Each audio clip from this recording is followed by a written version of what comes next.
Dear listeners, I welcome you to my channel. Leave your comments and impressions, I value your opinion. The antiseptic smell of the hospital room is the first thing that hits me as I drift back into consciousness. My head pounds with a relentless rhythm, and I feel the weight of a heavy bandage wrapped around it. I try to open my eyes, but the harsh, fluorescent lights force them shut again. Slowly, I manage to squint through the pain, focusing on the stark white ceiling tiles above me. Where am I? The question echoes in my mind, but before I can ponder it further, a memory jolts through me like a bolt of lightning.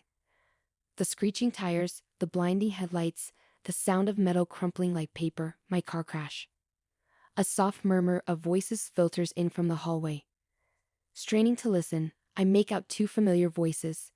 Anger and fear churn in my stomach as I recognize my wife, Emily, and her lover, Mark. I told you it was too risky. Emily's voice is sharp and filled with anxiety. What if he wakes up and remembers? Relax, Mark replies, his tone annoyingly confident. He hit his head pretty hard. Chances are he won't remember a thing, and if he does, well, we have ways to make sure he doesn't talk. My heart races, each beat throbbing painfully in my chest. They tried to kill me. My own wife and her lover orchestrated the accident, and now they plan to finish the job. Panic surges through me, but I force myself to stay calm. I need to get out of here. Ignoring the pain, I shift my weight and try to sit up. My body protests, every muscle screaming in agony, but I push through it. The room tilts and sways as I swing my legs over the side of the bed. I take a deep breath, steeling myself for what I need to do next. Carefully, I pull the IV needle from my arm, wincing as the sharp sting registers. I can't afford to wait for the nurses or doctors. Every second I spend here brings me closer to a deadly fate. I glance around the room, searching for anything that might help. In the corner, I spot a pile of clothes, my clothes, neatly folded on a chair. I grit my teeth and stand, my legs trembling but holding firm. Dressing is a slow and painful process, each movement a reminder of the trauma my body has endured. I slip into my jeans and shirt, my fingers fumbling with the buttons. Finally, I lace up my shoes, feeling a small sense of relief as I tighten the knots. I creep to the door and peek out into the hallway. Emily and Mark are gone, but I can still hear their voices, faint but present. They're down the hall, probably discussing their next move. I take a deep breath, summoning all the strength I have left, and step into the corridor. Keeping to the shadows, I move as quietly as I can. The hospital is a maze of sterile white walls and linoleum floors, but I navigate it with a single-minded focus: escape. My heart pounds in my ears, and every step feels like a monumental effort, but I push on. I find a stairwell and start descending, my hand clutching the railing for support. The descent seems endless, each step jarring my injured body. By the time I reach the ground floor, I'm drenched in sweat and gasping for breath, but I can't stop now. Pushing open the door, I step into the cool night air. The fresh breeze is a welcome relief, but I know I'm not safe yet. I need to get as far away from here as possible. I scan the parking lot, spotting a row of taxis waiting by the entrance. With renewed determination, I head towards them, each step a painful reminder of my ordeal. Hey buddy, you need a ride? The taxi driver, a middle-aged man with a kind face, looks at me with concern. Yes, please. I manage to say, my voice hoarse. Anywhere but here. The driver nods and opens the door for me. I slide into the back seat, the worn leather feeling like a sanctuary. As the car pulls away, I glance back at the hospital, a cold shiver running down my spine. Emily and Mark won't give up easily. They'll come after me, and I need to be ready. The taxi driver looks at me through the rearview mirror. You look like you've been through hell, my friend. Where to? I hesitate, my mind racing. Just drive for now. I'll tell you where to go in a minute. The driver nods and focuses on the road. I lean back, closing my eyes for a moment. The adrenaline is wearing off, and exhaustion threatens to overwhelm me, but I can't afford to rest. I need a plan. I need to find a place to hide, gather my strength, and figure out my next move. As the city lights blur by, one thing becomes clear. I won't stop until I uncover the truth and make Emily and Mark pay for what they've done. This is just the beginning. The taxi weaves through the city streets, each turn taking me further from the hospital and hopefully further from Emily and Mark. My mind races as I try to piece together what to do next. I can't go back home. Emily would be expecting that. I need somewhere safe, somewhere they wouldn't think to look. Hey buddy, you got a destination yet? The taxi driver asks, glancing at me in the rearview mirror. Yeah, take me to 49th and Maple, I say, deciding on the one person I can trust, my old friend Jake. Jake and I go way back. We grew up together, and while we lost touch over the years, I know he helped me without asking too many questions. He's a private investigator now, and if anyone can help me unravel this mess, it's him. The ride feels endless, but finally, the taxi pulls up in front of a modest apartment building. I thank the driver, handing him a few bills, and step out into the chilly night. The building's entrance is dimly lit, casting long shadows that make me uneasy. I hurry inside and head up the stairs to the third floor, each step a painful reminder of my injuries. When I reach Jake's door, I hesitate for a moment before knocking. A few seconds later, the door swings open, revealing Jake's familiar face. His eyes widen in surprise when he sees me. Jack, what the hell happened to you? Jake asks, his voice laced with concern. Jake, I need your help. Can I come in? I ask, my voice trembling. Of course, come in, he says, stepping aside to let me pass. Inside, the apartment is cluttered but cozy. Jake leads me to the living room and gestures for me to sit on the worn couch. He disappears into the kitchen and returns with a glass of water, which I gratefully accept. So, what's going on? Jake asks, sitting across from me. I take a deep breath and start to explain everything. Emily's affair, the orchestrated accident, and the conversation I overheard at the hospital. Jake listens intently, his expression growing darker with each word. Jesus, Jack. This is serious. They're not going to stop until they finish what they started, Jake says, leaning back in his chair. I know. That's why I came to you. I need to figure out my next move, and I need to stay hidden, I reply, desperation seeping into my voice. Jake nods thoughtfully. All right, first things first. You need to get off the grid. We can't have them tracking you down here. I have a cabin up north, it's secluded, and no one knows about it. You can lay low there while we figure this out. Thanks, Jake. I don't know what I'd do without you, I say, relief flooding through me. We're in this together, buddy. Now, let's get you cleaned up. You look like you've been through a war, Jake says, standing up. As Jake helps me clean and bandage my wounds, I feel a glimmer of hope. With his skills and resources, we might just stand a chance against Emily and Mark. But the road ahead is fraught with danger, and I know we have to stay one step ahead if we're going to survive. The next morning, we set out early, Jake driving an old, inconspicuous truck. The city gradually fades into the background as we head towards the countryside. The drive is long and tense, neither of us saying much. I stare out the window, my mind racing with thoughts of what might come next. We arrive at the cabin just as the sun begins to set. It's nestled in a dense forest, far from any prying eyes. Jake pulls up to the front, and I take in the sight of the rustic cabin. It's the perfect hideout. All right, let's get you settled, Jake says, grabbing our bags from the back of the truck. Inside, the cabin is basic but comfortable. There's a small kitchen, a living area with a fireplace, and a couple of bedrooms. Jake shows me around, making sure I'm familiar with everything. This place has everything you need. There's enough food and supplies to last a few weeks. I'll come by periodically to check on you and bring any updates, Jake explains. Thanks, Jake. I really appreciate this, I say, grateful for his help. Don't mention it. Just focus on getting better and staying safe. I'll start digging into Emily and Mark, see what I can find, Jake says, determination in his voice. As night falls, I find myself alone in the quiet cabin. The events of the past few days replay in my mind, but I push them aside. I need to stay focused and strong. Tomorrow, I'll start figuring out how to fight back. The next morning, I wake early, the forest outside bathed in the soft light of dawn. I take a deep breath, feeling a sense of calm despite everything. I spend the day exploring the area around the cabin, familiarizing myself with the surroundings. It's peaceful here, a stark contrast to the chaos I've just escaped. In the afternoon, Jake returns, bringing news. I found something interesting, Jake says, sitting down at the kitchen table. Emily and Mark have been making some suspicious moves. Bank transfers, phone calls to unknown numbers. They're planning something big. What do we do? I ask, feeling a surge of determination. We dig deeper. We find out exactly what they're up to and gather evidence. We need something concrete to take to the authorities, Jake replies. As we discuss our next steps, I feel a renewed sense of purpose. Emily and Mark may have tried to kill me, but they've underestimated my resolve. With Jake's help, I'm going to uncover the truth and bring them to justice. This is far from over. It's just the beginning. The morning air is crisp as Jake, and I sit in the cabin's small kitchen, a map of the surrounding area spread out before us. We need to strategize our next steps carefully. Jake taps a spot on the map, a nearby town where he plans to start his investigation. I'll head into town and see what I can dig up.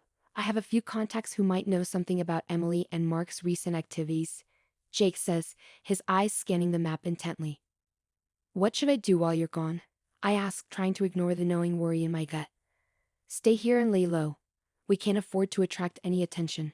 I've left the burner phone on the table. If anything happens, call me immediately, Jake instructs, his tone serious. I nod, feeling a mix of anxiety and determination. Jake heads out, leaving me alone in the cabin. I spend the morning organizing supplies and trying to keep my mind occupied, but my thoughts constantly drift back to Emily and Mark. What are they planning? How far will they go to ensure my silence? Around midday, I hear the distant sound of a car engine approaching. My heart races as I peer out the window, but it's not Jake's truck. A sleek black car pulls up, and two men step out. They look around cautiously before heading towards the cabin. Panic grips me. I can't let them find me. I grab the burner phone and dart to the back door, slipping into the dense forest behind the cabin. As I move quietly through the trees, I dial Jake's number, my hands trembling. Jake, it's me. Two men just arrived at the cabin. I'm hiding in the woods, I whisper urgently. Damn it. Stay hidden and keep moving. I'll be there as soon as I can, Jake replies, his voice tense. I end the call and continue deeper into the forest, the sounds of the men's voices growing fainter. The forest is thick, and I use the underbrush to stay concealed. After what feels like hours, I finally stop to catch my breath, leaning against a tree. My heart pounds in my chest, and my mind races with questions. Who are these men? Are they working with Emily and Mark? Just as I start to regain my composure, a twig snaps nearby. I freeze, straining to listen. The sound of footsteps approaches, and I realize with horror that they've followed me. I glance around, spotting a small rock outcrop to my left. I scramble up the rocks, hoping to get a better view of my pursuers. From my vantage point, I see the two men searching the area below. They're armed, their expressions grim and focused. I hold my breath, praying they don't look up. One of them speaks into a walkie-talkie. Yeah, we lost him, but he couldn't have gone far. Keep looking, the man says, his voice carrying in the stillness of the forest. I inch back, careful not to make any noise, and start moving parallel to their path. I need to get back to the cabin and figure out a plan. After several tense minutes, I reach a small clearing and spot the roof of the cabin in the distance. I take a deep breath and make a run for it, keeping low and silent. When I reach the cabin, I find Jake already there, his truck parked out front. He looks up as I approach, relief flooding his face. Jack, are you okay? He asks, rushing over to me. Yeah, but they're still out there. We need to leave now. I say, urgency in my voice. Agreed. Grab your things, Jake says, heading inside. We quickly gather our belongings and load them into the truck. Just as we're about to leave, the two men emerge from the woods, their guns drawn. Jake and I freeze, our hearts pounding. Don't move, one of the men commands, his voice cold and authoritative. Jake and I exchange a glance, silently communicating our next move. With a sudden burst of speed, Jake dives for the truck, grabbing a small pistol from under the driver's seat. He fires a warning shot into the air, causing the men to duck for cover. Get in, Jake yells, starting the engine. I leap into the passenger seat, and Jake floors the gas pedal. The truck lurches forward, gravel spraying as we speed down the dirt road. The men fire after us, but their shots go wide, and soon we're out of range. We drive in tense silence, the adrenaline coursing through our veins. After several miles, Jake finally speaks. We can't stay here. They'll keep coming after us, he says, his knuckles white on the steering wheel. Where do we go? I ask, feeling a mix of fear and determination. I have a safe house in the city. It's well hidden and secure. We'll regroup there and figure out our next move, Jake replies, his eyes focused on the road ahead. As we drive, I think about the men who found us and the danger that lies ahead. Emily and Mark are playing a deadly game, and they've made it clear they'll stop at nothing to silence me. But with Jake by my side, I have a fighting chance. This isn't over yet. We reach the city as night falls, the streets bustling with activity. Jake navigates through the maze of buildings and alleyways, finally pulling into a secluded garage. He leads me through a series of doors and staircases until we reach a small, unassuming apartment. This is it. We'll be safe here for now, Jake says, locking the door behind us. The apartment is sparse but functional, with a small kitchen, a living area, and a bedroom. Jake motions for me to sit as he begins setting up his equipment, a laptop, a few phones, and some other gadgets I can't identify. All right, let's get to work. I'll start digging into those men and see if we can trace them back to Emily and Mark. In the meantime, I need you to lay low and stay out of sight, Jake instructs, his fingers flying over the keyboard. I nod, feeling a surge of gratitude for Jake's unwavering support. As he works, I take a moment to reflect on everything that's happened. The road ahead is uncertain, but one thing is clear. I won't stop until I've uncovered the truth and brought Emily and Mark to justice. As the night deepens, the city's hum outside the window, I make a silent vow. No matter what it takes, I will survive this. With Jake's help, I will expose the treachery and deceit that nearly cost me my life. This is just the beginning, and I'm ready for the fight ahead. The safe house is quiet, save for the rhythmic tapping of Jake's fingers on the keyboard. The tension in the air is palpable. Every sound outside makes me jump, expecting Emily or her hired guns to burst through the door at any moment. Jake finally breaks the silence. I've got something, Jake says, his eyes glued to the screen.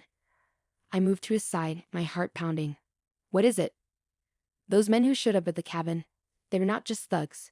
They're professionals, hired guns with a track record. Emily and Mark must have paid a lot to get them involved, Jake explains, his tone grim. Can we trace them back to Emily? I ask, hope flickering in my chest. Already did. Turns out Emily has been moving large sums of money to an offshore account. It's how she's been paying these guys, Jake says, a satisfied smile on his face. But that's not all. I found something else, something big. I lean closer, my curiosity piqued. What is it? Emily and Mark are planning something huge. There's an email thread between them and a few shady characters. They're setting up a major heist, something that could net them millions, Jake reveals, his eyes narrowing. They're planning to rob the gallery where Emily works. She's the inside man. I stare at Jake, my mind reeling. So they tried to kill me, not just to be together, but to keep me from interfering with their plans. Exactly. With you out of the picture, they could move forward without any loose ends, Jake says, his voice filled with anger. We need to stop them, I say, a newfound determination surging through me. Jake nods. Agreed, but we need to be smart about this. We can't just walk in and confront them. We need a plan. As Jake outlines his strategy, I feel a sense of purpose take hold. We'll expose Emily and Mark, stop the heist, and bring them to justice. It's risky, but it's our only shot. The night passes in a blur of planning and preparation. By dawn, we're ready. Jake arms us with a few concealed weapons and hands me a small earpiece. Stay in contact. We'll move in once the heist is underway. Timing is everything, Jake instructs. We head to the gallery, blending into the early morning crowd. The building is a masterpiece of modern architecture, all glass and steel. It's hard to believe something so sinister is about to unfold within its walls. We take our positions, waiting for the right moment. Hours pass and the gallery starts to fill with visitors. Art enthusiasts move from exhibit to exhibit, unaware of the danger lurking beneath the surface. Then, just as we expected, Emily appears. She's dressed impeccably, her demeanor calm and collected. She moves through the crowd, her eyes scanning the room. She's in position, I whisper into the earpiece. Roger that. Keep an eye on her, Jake replies. Minutes later, Mark enters the gallery, blending in with the visitors. He makes his way to the security room, using a stolen access card to gain entry. I follow at a distance, careful not to attract attention. Inside the security room, Mark disables the cameras and alarms with practiced ease. It's go time, Jake's voice crackles in my ear. Emily moves to the main exhibit, a priceless collection of rare artifacts. She signals to a group of men who slip in through a side door, dressed as delivery personnel. They start loading the artifacts into large crates, moving quickly and efficiently. I inch closer, my heart pounding. Jake, they're moving the artifacts. We need to act now. On my way, Jake responds. As Jake moves to intercept Mark, I confront Emily. She looks up, her eyes widening in shock. Jack, what are you doing here? She asks, her voice a mix of surprise and anger. Stopping you, I reply, my voice steady. It's over, Emily. Emily's eyes narrow. You're a fool, Jack. You should have stayed out of this. Before she can react, I grab her arm, twisting it behind her back. She struggles, but I hold firm. Jake, I've got Emily. How's it going on your end? I ask into the earpiece. Just about to pay Mark a visit, Jake replies. As I hold Emily, the room erupts into chaos. Jake bursts into the security room, his gun drawn. Mark spins around, his eyes wide with fear. Hands where I can see them, Mark, Jake commands. Mark hesitates, then lunges for a nearby drawer. Jake fires a warning shot, the bullet embedding itself in the wall. I said hands up, Jake shouts. Mark freezes, his hands slowly rising. Jake moves in, disarming him and securing his hands with zip ties. All clear, Jake says into the earpiece. Copy that. I respond, keeping a firm grip on Emily. The sound of sirens fills the air as police cars screech to a halt outside the gallery. Officers pour in, securing the area and taking Emily and her accomplices into custody. Mark is led away in handcuffs, his face a mask of defeat. As the dust settles, I release Emily, who is quickly surrounded by officers. She glares at me, her eyes burning with hatred. This isn't over, Jack, she hisses. Yes, it is, I reply, watching as she's led away. Jake approaches, a satisfied smile on his face. We did it. We stopped them. I nod, feeling a weight lift from my shoulders. Thanks to you, Jake. I couldn't have done it without you. We're a team, remember, Jake says, clapping me on the back. As we leave the gallery, I take a deep breath, savoring the taste of freedom. Emily and Mark's treachery has been exposed, and justice will be served. The road ahead is uncertain, but for the first time in a long time, I feel a sense of hope. Weeks later, as I sit in my new apartment, I reflect on everything that's happened. The betrayal, the danger, the fight for survival, it's been a whirlwind. But through it all, I've discovered something important: strength, resilience, and the power of true friendship. A knock on the door pulls me from my thoughts.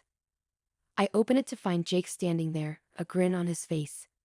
Ready for our next adventure? He asks, holding up a folder filled with new cases.